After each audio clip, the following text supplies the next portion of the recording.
And is she your wife? Oh my God! Palakpakan naman natin isa namang Pilipina nakaahon sa kahirapan.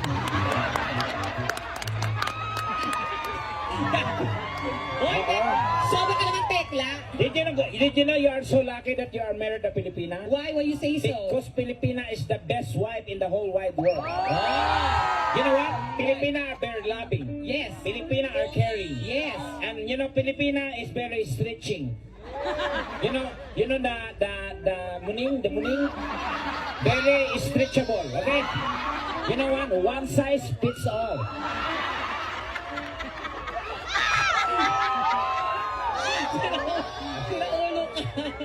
No, we are very accommodating. Yeah. We can accommodate all sizes. You know that?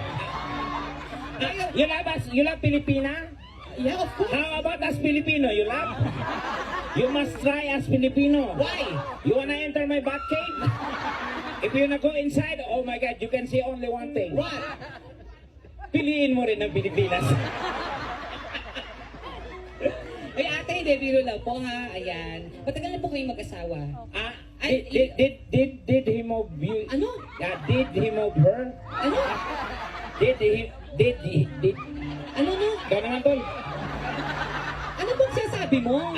Did he move her? Ano yung gabi mo po? Kung nagalaw niya na ba?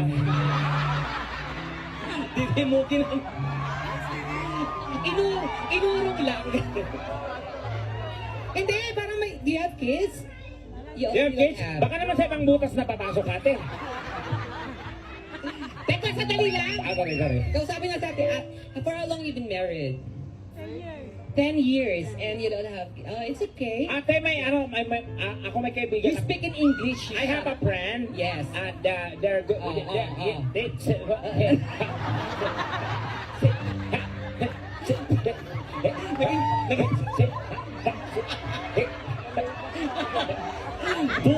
Bobo talaga yung tao kita, bobo pa.